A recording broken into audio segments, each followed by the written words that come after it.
terkasih, di dalam nama Tuhan Yesus Kristus, kembali lagi kita dalam program Saat Teduh Penyuluh Dimas Kristen Bangka Belitung. Bersama saya Arianto Sinaga, salah satu penyuluh non-PNS di Kabupaten Bangka.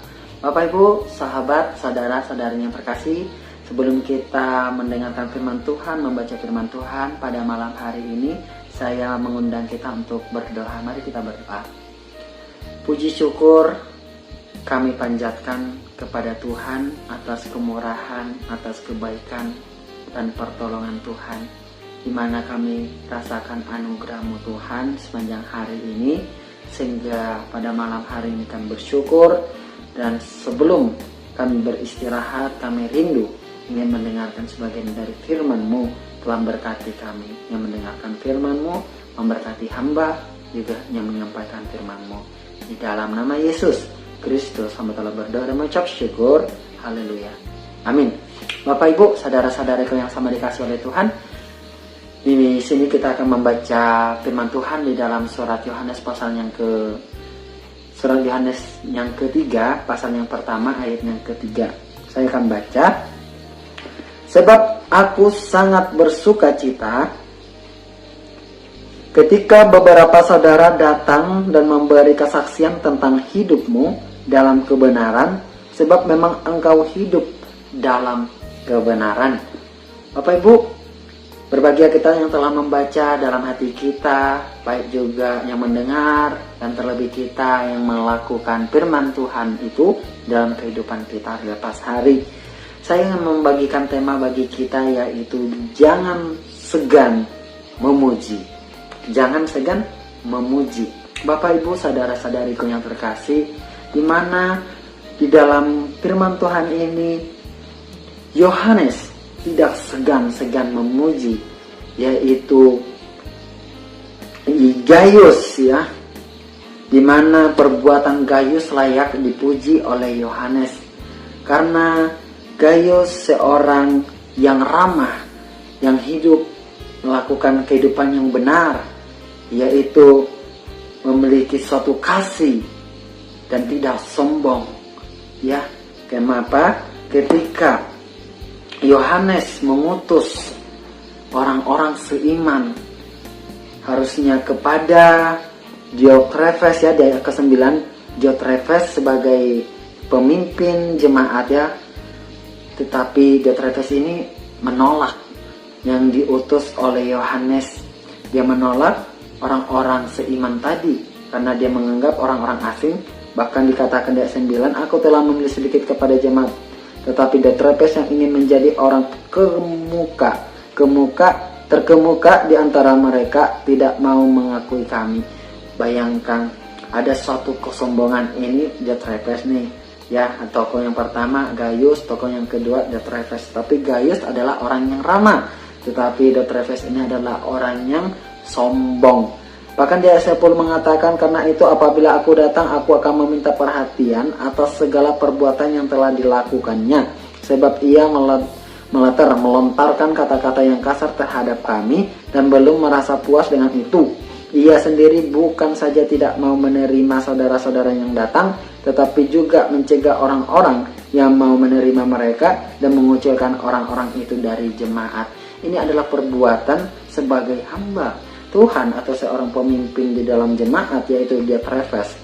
Bayangkan, dia melontar kata-kata kasar. Melontar kasar ini berarti terhadap Yohanes yang harusnya dia tidak tunduk, yang berarti dia tidak tunduk terhadap otoritas Yohanes yang sudah mengutus sebagai saudara-saudara seiman di sana atau pekerja-pekerja.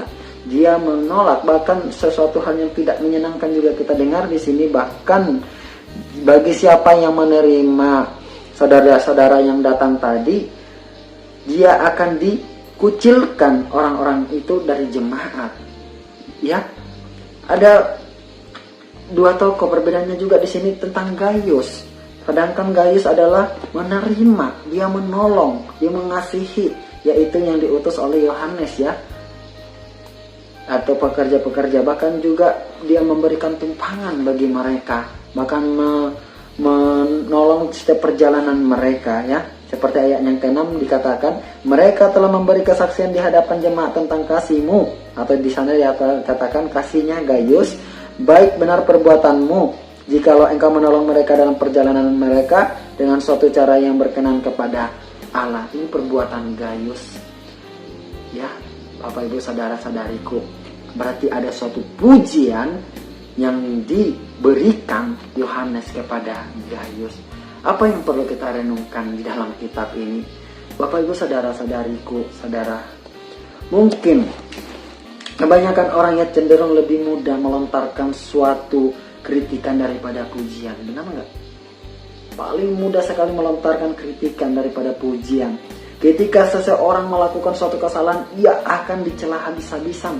Dia akan mudah sekali dicela habis-habisan. Tetapi ketika ia berprestasi atau menjalankan tugas dengan baik, tidak banyak pujian yang ia peroleh. Padahal pujian yang tulus dan tepat sasaran sangat efektif untuk mengacu orang tersebut agar berusaha dengan lebih bersemangat. Selain itu juga pujian menjadi seseorang merasa dirinya semakin dihargai. Saya juga apa ini sangat benar bagi saya. Ketika perbuatan usaha yang mereka kerjakan itu dengan baik, ketika dipuji, ada suatu pekerjaan kita dihargai oleh orang lain. Bapak Ibu saudara-saudariku yang sama dikasihi oleh Tuhan, memang jika kita belum terbiasa pada awalnya, lidah kita ini terasa berat untuk mengucapkan pujian, ya. Tetapi kalau kita tekun mencoba, lama kelamaan pasti mudah melakukannya, gitu, melontarkan kata-kata pujian. Hal yang patut dipuji pun tidak terlalu harus perkara yang besar, Bapak Ibu saudaraku. Hal-hal yang kecil, perkara yang kecil pun kita bisa melontarkan pujiannya. Seperti beberapa contoh ya, seorang suami di dalam dia bekerja, ya, atau orang tua kita yang bekerja. Jadi kita sebagai istri itu, kita melontarkan pujian, belajar melontarkan pujian kepada suami, melontarkan pujian sebagai anak kepada orang tua. Karena suatu pujian itu pasti menjadi suatu semangat di dalam dirinya, ya, membuat semangat di dalam bekerja. Kebanyakan pada umumnya, kalau coba sebaliknya, kalau suami tidak bekerja atau orang tua tidak bekerja, kebanyakan yang dilontarkan itu adalah kritikan, ya. Gimana kan yang tidak bekerja? Apa yang kau pengangguran? Apa kita mau makan apa? Anak mau makan apa? Dasar kau malas, dasar ini, dasar itu, dasar ini, dan lain sebagainya, bla bla bla. Pasti itu akan terlontar, sehingga keharmonisan rumah tangga itu pun akan pecah, dan yang terjadinya menjadi suatu perselisihan, menjadi suatu perpecahan, suatu yang tidak diinginkan. Jadi kita mulai belajar di dalam perkara yang kecil ini, ketika suami bekerja, orang tua bekerja, sehingga mereka menjadi tekun dalam pekerjaan mereka itu, kita harus memuji mereka. Seorang istri atau orang tua, ya, kita puji ketika mereka telah menyajikan masakan yang enak. Kita harus puji, wah mah enak banget masakan mama, good, kira-kira kan seperti itu. Jadi itu menjadi semangat bagi dia. Terkadang kita ketika masakan mereka tidak enak, terkadang kita lebih cepat yang melontarkan suatu kritikan. Dasar kurang masin, dasar kurang pedas, dasar nggak ada rasa. Itu kira-kira tidak menghargai, ya, benar nggak? Tidak menghargai. Padahal dia mungkin sudah berusaha semampu mungkin, berusaha sebaik mungkin itulah hasilnya, ya. Harus kita menghargai, ya, untuk memuji mereka. Yang contoh lain lagi yaitu seorang anak yang rajin belajar, ya. Anak rajin belajar juga harus kita puji. Kenapa? Ini sangat penting juga. Meskipun dia tidak harus dapat juara 1, meskipun dia harus tidak dapat juara 1 umum di sekolahnya, tetapi sesuatu yang dia rajin dalam belajar pun sudah harus kita puji. Belajar memuji dia, wah anakku rajin belajar. Kenapa? Kalau otomatis dia rajin belajar, pasti itu menjadi semangat di dalam diri anak itu. Coba kalau anak itu tidak mau belajar, kan juga lebih cepat kita mengeluarkan kritikan, benar nggak? Tidak belajar, dasar anak bego, dasar anak bodoh, tidak mau belajar, jadi anak apa? Kamu mau tinggal kelas kah? Nah macam itu ya, kalau kita greget kadang-kadang anak tidak belajar. Tetapi coba belajar kita untuk memuji ketika anak itu sedang belajar, makin rajin belajar, makin kita puji dia. Kenapa? Itu menjadi dorongan bagi dia untuk semangat. Bahkan apalagi mungkin kita yang memiliki karyawan, memiliki bawahan, yang mungkin mereka sedang rajin dan bahkan mereka setia dalam bekerja, kita mulai belajar memuji mereka. Karena itulah Bapak Ibu Saudaraku, ketika kita melontarkan pujian yang tulus, kita memberikan pupuk untuk menumbuhkan kebaikan bagi mereka, semangat bagi mereka, sehingga pujian itu menjadi pupuk, karena itu menjadi berkat bagi mereka dan juga berkat bagi kita. Bapak Ibu, demikianlah renungan firman Tuhan. Lewat firman Tuhan yang kita dengar, Tuhan Yesus memberkati kita. Mari kita berdoa.